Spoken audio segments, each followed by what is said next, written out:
Subscribe কৰি ল'ব হেৰা ফেৰী আছাম চেনেলটো আৰু কাষতে থকা ঘণ্টা বটনটো দবাবলৈ নাপাহৰিব। Thank U.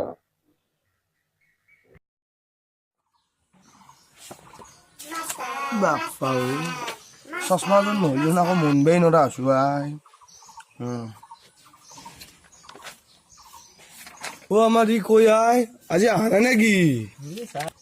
ছাৰ এই আহিব ৰ'ব, একলা আহে নাই ছাৰ। এটা কথা কওঁ, বেয়া পাব নেকি? বেয়া নাপাওঁ দেছো কওঁ, কি বেয়া পাম আৰু তোক? আজি দেখোন মুখচা পিন্ধি আহিল। ছাৰে লেট্ৰিনৰ পৰা বাহিৰে কৰি আহেন পাওঁ। হ'ব পাৰে। কি আই তহঁতে কি ফুচফুচাবা ধৰছা? ফুচফুচে আছা আকা বাপ। নাই ছাৰ, কালি আপুনি কৰবা দিয়ে হোমৱৰ্কখিনি কৰি আনছি মই সুধিছিলোঁ তাক। দে ঠিকে আছে দে, ভালে আলোচনা কৰিছে। কি আই তোৰ যি লগৰকেইটা যি টাইমত আহি পাই, তোৰ কিয় ইমান দেৰি হয় বেটা? ছাৰ মই শ্বেয়াৰ হৈ কিনে মই একলা আহো। শ্বেয়াৰ নহয় এই গৰু, শ্বেৰ মানে বাঘ। হ'ব দে মোৰ মিনিং শিকাব নাংগে। দিয়া নাই দে দাম খালি গেল মিনিং শিকাবাহে মোক। কেলা মানুহ চিনি পোৱা নাই। দে হ'ব দে, তই নিজকে বাঘ বুলি ভাববে নাংগে। বহ আমাৰ মজা। দে এইগিলা বাদ দি হামবাৰ গুড মৰ্ণিং। Good morning. দে হ'ব দে, পঢ়াত মন দি এইগিলা বাদ দি আৰু আল্টু ফাল্টু। দে কি পঢ় তহঁতক আজি? দে হ'ব এইগিলা বাদ দি। কালি যি তহঁতক মুখস্থ কৰি আনিব দিছিলো, সেইগিলা তহঁতৰ মুখস্থ হৈছি না? হৈছি ছাৰ। বাহ বৰ গলগলে মাতেদি কৈছে হয় তহঁতে। এচোন বেটা হামবা তই লেটকে আহিছা, তয়ে কচোন বাৰু মুখস্থখিনি তয়ে কওঁ, কি কৰি আনছা কি কৰি আনা নাই।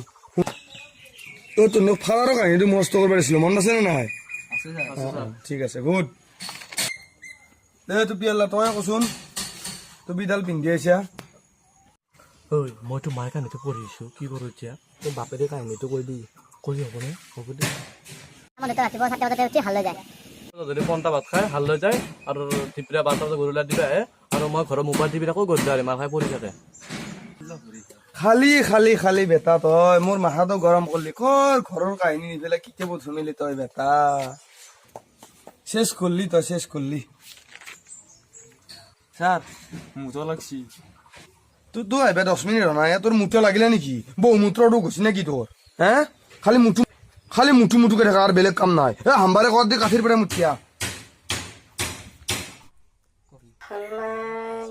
কি কৰো এতিয়া মই? টিউশন হেকি হবা 2 মিনিট রক্ত নগো কি পড়ম মাথা গিটাত আকো নাই। বিশেষকে এত কামেই নাই। এক যে কোনে যে আনছিল এতে মোর ওচৰত টিউশন দিবা বাপকুর আগত এক কমপ্লেন করবা লাগবো মই।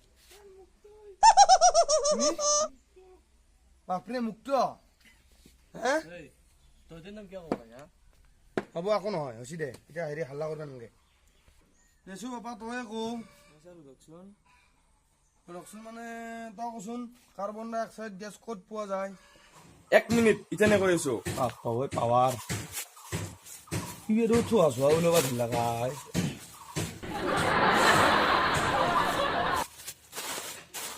এয়া কাৰ্বন ডাই অক্সাইড গেছ। হা এই কাৰ্বন ডাই অক্সাইড ইমান দিনে মই তোমাক এইহে শিকালো। মাথা চাথা বয়া কৰি ফেলবি তহঁতে। তহঁতৰ লগত ময়ে পঢ়াগিলা পাৰি যাব লাগব আই। কি কম তহঁতে ঘৰত কি পঢ়াই হা? টিউচন দিছে এই থোৱাটো লৈ আছে ভগৱান। থোৱা পকাটোত সৰু চলি মন্দিৰত গাজি ভৰাবাক লাগি থোৱা লৈ আহে। তহঁতে এই মস্ত চলিকেইটা টিউচনত থোৱা লৈ আহিছে বেটা। চেছ কৰি ফেললি মোৰ সন্মান, চেছ কৰি ফেললি। দে কি কৰো মই। ঘৰত পাবজি টিকটক কৰোঁতে পঢ়া সময় নাপোৱা হৈছো। পঢ়াৰ টাইমে নোলাই দেখোন মোৰ। বাহ শুনি সন্তোষ পালো। পঢ়া বাদ যি ইগলা কৰি আছে তই পুৰা মাথাটো তোৰ গেছিয়ে। সেনেকেই থাক তই তাতেই থাক। ছাৰ এইগিলাখান কৰি মই অসমক ৰিপ্ৰেজেণ্ট কৰি আছো এজন অসমীয়া হিচাপে। এইটো মই কি বেয়া কাম কৰিলো? হয়তো ফেইল কৰিব পাৰো পৰীক্ষা, সেইটো বেলেগ কথা। টিকটক পাবজি খেলে সি অসমক ৰিপ্ৰেজেণ্ট কৰে বেটাই সি হা? পৰীক্ষাত কণী পাৰব পায় বহীত হে? অসমত ৰিপ্ৰেজেণ্ট কৰে সি। মন থাক এইগিলা মনত ৰাখা, মনতে পঢ়ি ৰাখ। হ'ব ছাৰ। কি গৰুত তো জ্ঞানৰ নমুনা পালোৱে। যিটো লক্ষ্য নেদে অসমৰ ভিতৰত ফাৰ্ষ্ট আভ্যান হ'লেও এই যে সিদিনা ফেচবুকত পালোঁ গোটেইকেইটা চাবজেক্টত 18 পাৱা সেনেকৈ হ'লেও এনে নাম ৰাখিব পাৰিব।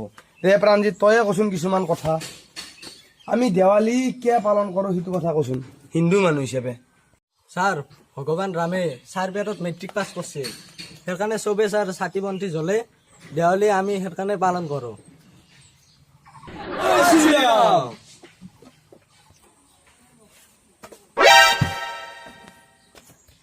কি হ'ল